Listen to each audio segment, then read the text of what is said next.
5자매 중 막내로 태어났다. 작은 집에서 5명의 여자아이들이 박을 대는 게 힘들 거로 생각된다면 완벽한 정답이다. 가장 막내로서 나는 자매들의 성장 경쟁에 끼지 못했다. 자매 중 셋이 벌써 10대 초반에 접어들었을 때 내가 태어났으니까. 보통 막내는 자매들 사이에서 누구와도 친해지기 힘든 법이다. 딱 한 명, 첫째인 앤 언니 빼고. 앤 언니는 실질적으로 자신이 날 키웠다고 말하는 걸 좋아했다. 유아용 침대에서 우는 나를 챙겨서 함께 만화를 봤다며 자랑하기도 했지. 엄마가 날 임신했을 때 자매 중 유일하게 좋아하는 사람이 본인이라고 말하기도 했다. 맞는 말이긴 했다. 다른 언니들은 왠지 모르게 나에게 무관심했고 질투하는 것 같았으니까.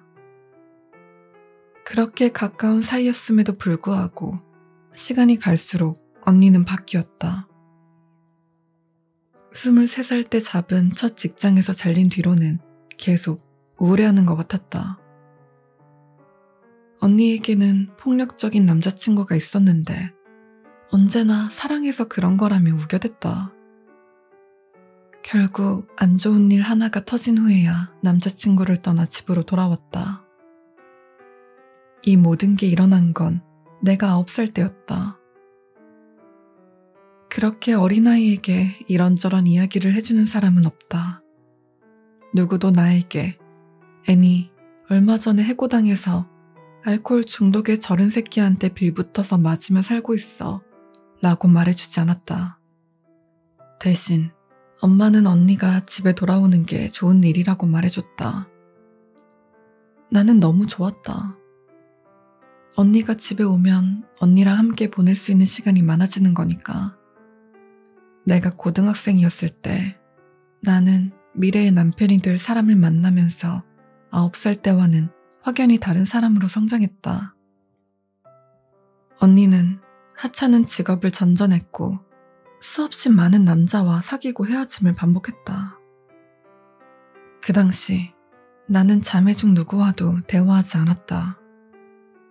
나는 수줍음이 많았고 자매들과 달리 전화로 수다 떠는 편도 아니었으니까. 졸업식이 끝나고 얼마 지나지 않아서 앤 언니는 가족과 거의 연락을 끊다시피 했다. 당시 언니는 애가 3 딸린 이혼남이랑 사귀는 중이었다. 그 남자가 언니 차로 출퇴근하는 동안 언니는 애 셋을 돌봤다. 언니는 술에 취했을 때나 우리에게 전화를 걸었다. 그 외에는 전화를 받지도 않았다. 언니는 둘 사이의 폭력을 감추기에 급급할 뿐이었다.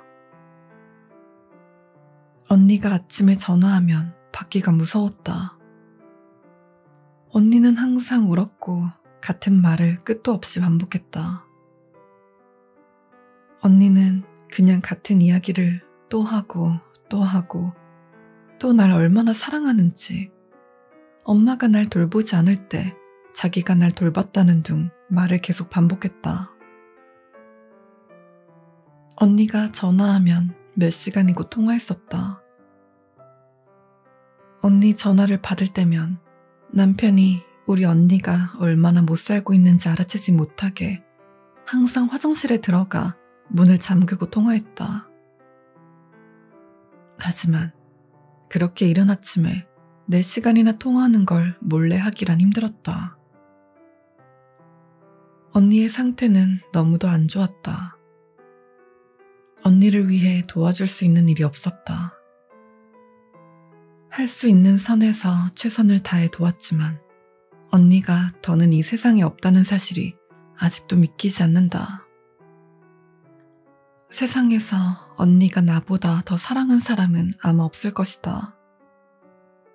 그런 이유로 나는 책임감을 느꼈다. 올해 7월 7일 언니가 자살 시도를 했다. 그 폭력적인 남자친구가 아마도 첫 발견자일 거란 걸 알았는지 유서조차 남기지 않고 떠나버렸다. 가족은 언니의 장례식을 위해 신속히 절차를 밟았고 다가오는 화요일로 날짜를 잡았다. 너무나 충격을 받았지만 해야 할 일은 해야겠다. 특히 언니가 살던 아파트에서 물건을 정리하는 일이 중요했다. 엄마는 우리 자매 넷과 아빠와 함께 언니 물품이 담긴 상자를 가져와 정리하기 위해 언니가 살던 곳으로 갔다. 그리고 난 언니가 나에게 남긴 편지들을 발견했다. 다른 부모님도 하는지 잘 모르겠지만 우리 엄마는 여름 캠프나 친구네 놀러가서 하룻밤 자고 오는 등 여행을 가게 되면 항상 가게에서 싸구려 카드를 사 봉투 겉면에다 날짜를 적곤 했다. 그 날짜는 우리가 카드를 열어볼 수 있는 날짜였고 그 안에는 재밌게 놀고 있지? 보고 싶어 등의 깜찍한 말이나 그 비스름한 글이 쓰여 있었다. 집이 그리울 때면 그 카드는 힘이 되었고 카드를 개봉할 때면 작은 크리스마스를 맛보는 기분이었다. 언니가 남긴 편지들도 비슷했다. 단정하게 쌓인 편지 더미는 노란 실로 묶여 있었다. 첫 번째 편지에는 7월 8일 월요일에 보세요가 쓰여 있었다. 아마 가족들이 자살 다음날 유품을 정리할 걸 알았나 보다. 가족들과 함께 있던 나는 눈물에 젖어 떨리는 손으로 편지를 개봉했다. 내 속은 마치 나비떼가 날아다니는 듯 정신없었고 토할 것 같았다. 나는 카드를 꺼내보고 미소를 지었다. 카드는 그리 중요한 내용이 아니었고 앞부분에 노란색 실로 뒤엉켜 있는 고양이 그림이 있었다. 정말 미안해. 그렇게 쓰여 있었다. 날 용서해 주길 바라. 난 너무 슬프고 불행했어. 넌 분명 길고 행복한 삶을 살 거야. 언제나 사랑해, 울 꼬맹이. 앤 언니가. 난 무너져 버렸다. 엄마가 아무리 위로해도 소용없었다. 내 자매들은 꿀먹은 벙어리가 되었고 난 죄책감에 미칠 것 같았다. 월요일에 읽으라 표시된 다른 편지들도 개봉했다. 매주 월요일마다 읽을 수 있는 편지가 하나씩 있었다. 편지 내용은 점점 행복해졌고 그 전보다 더 마음 편하게 읽을 수 있었다. 그건 마치 언니가 죽음 속에서 자신의 인생을 얼마나 나아졌는지 나한테 전해주고 싶어하는 것 같았다. 이상했지만 편안한 기분이었다. 월요일의 편지는 8월 12일까지 있었다. 다음 주 편지는 수요일이라 쓰여 있었다. 월요일 편지 개봉에 너무 익숙해져 남편이 알려주기 전까지도 내용물이 수요일인 걸 자각하지 못하고 편지를 열 뻔했다. 수요일 편지는 8월 21일 아빠의 생신을 위한 편지였다. 그 편지는 아빠의 생신을 축하하는 카드였다. 언니가 살아있었다면 썼을 법한 내용과 사인은 아빠를 울리고 말았다. 그리고 다음 편지로 인해 모든 것이 바뀌었다. 그 편지는 9월 11일 개봉이었다. 너무 많은 죽음. 그들의 얼굴은 무서움에 질려 있어. 그런 걸 본 적이 없어. 너무나도 슬프고 애통해. 그들은 끝난 게 아니었어. 애야, 그들은 준비가 안 되어 있었어. 카드 내용은 충격적이었고 난 속상했다.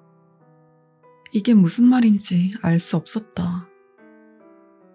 다른 편지에도 수도 없이 행복하고 아름다운 글귀만 남겼으면서 이건 대체 왜 이런 내용인지 알 수 없었다. 도대체 언니는 무슨 말이 하고 싶은 걸까? 수도 없는 질문들이 떠올랐지만 대답해 줄 수 있는 사람은 없었다. 다음 편지는 9월 27일 월요일에 개봉하라 쓰여 있었다. 그날 아침엔 항상 그러하듯 편지를 열려있지만 전화가 오는 바람에 그러지 못했다.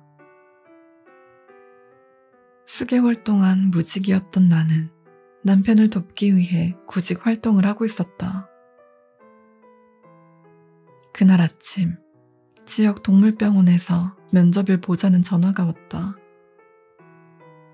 정말 오랜만에 듣는 소식이었다.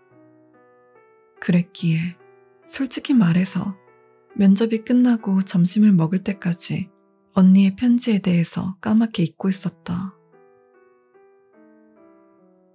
면접이 성공적이어서 그 다음 주 월요일부터 출근하게 됐기 때문이다.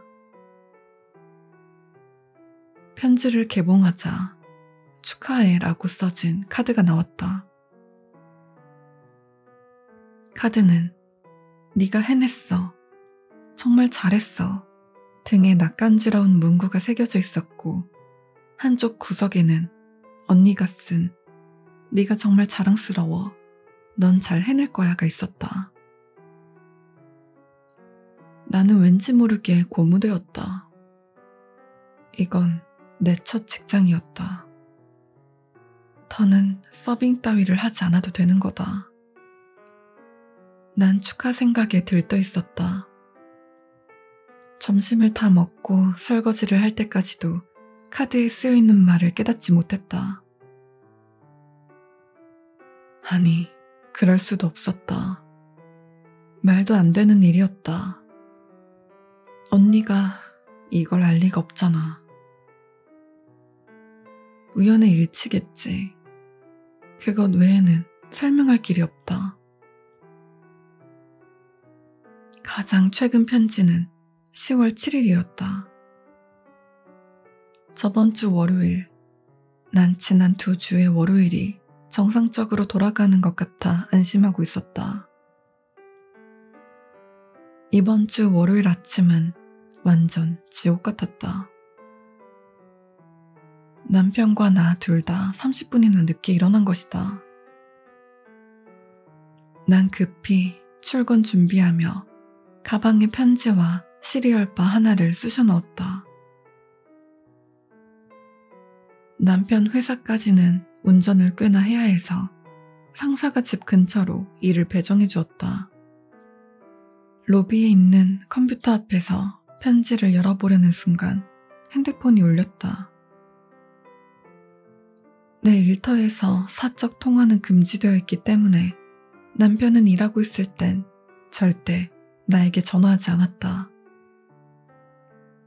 항상 그랬기 때문에 남편의 번호를 보자 심장이 덜컥 내려앉았다. 전화가 온 곳은 도심 내의 병원이었다.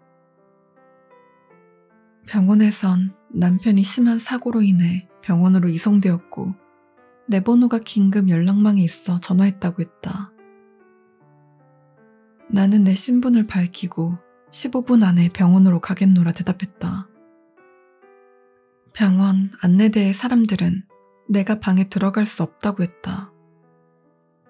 남편은 사고로 인해 심각한 수술을 받는 중이라 했다. 접수원은 남편이 머리에 외상을 입었고 꽂혔다 라는 말 외에는 사고에 대해 더 알려줄 수 없다고 했다. 너무 신경질적인 상태가 됐지만 마음을 가라앉히고 의자에 앉았다. 어차피 곧 의사가 와서 이것저것 알려주리라 생각했다. 그동안 나는 시어머니와 엄마에게 전화해 상황을 알려야 했다. 핸드폰을 꺼내려 가방에 손을 넣자 언니의 편지가 느껴졌다. 나는 편지를 꺼내 개봉했다. 편지는 쾌유를 비는 카드였다. 카드에는 머리에 붕대를 감은 토끼 그림이 있었다. 카드를 든 내 손이 심하게 흔들렸다. 괜찮아질 거야, 내 동생. 살다 보면 이해할 수 없는 나쁜 일들이 생기기 마련이야. 이해하려 할수록 더 상처만 입지. 아직은 그의 시간이 아니야. 내가 언제나 널 돌봐왔듯이 앞으로도 돌봐줄게. 그때가 오면 내가 너의 옆을 지켜줄게. 약속해. 나는 내 남편을 보여준 적이 없다. 이 편지에 관해서 엄마나 언니들에게 언급한 적이 없었다.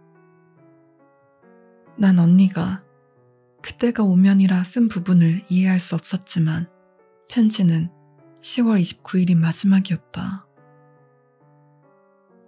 그 이후 많은 사람들이 내 글을 읽었고 내가 계속 업데이트를 하리라 예상한 사람들이 많겠지만 불행히도 언니 편지 내용이 모호하기도 하고 남편과 내가 위험에 처한 상황인가 너무 두려워 업데이트하지 않을 생각이야.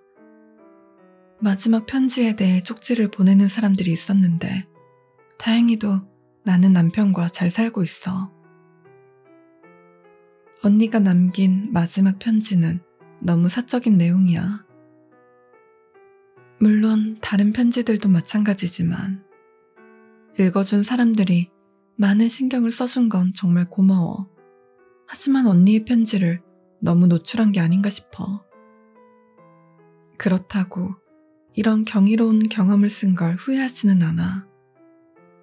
모든 사람들이 이런 경험을 하지는 않을 테니까. 비밀스러운 경험을 조금이나마 나눈 것에 대한 후회는 없어. 이제 내가 줄 수 있는 건 마무리 지어야 하는 만큼 사실 마무리란 건 없어. 언니의 편지는 너무나도 아름답고 아파. 편지는 나와 언니를 이어주는 마지막 연결고리였지만 더는 없겠지.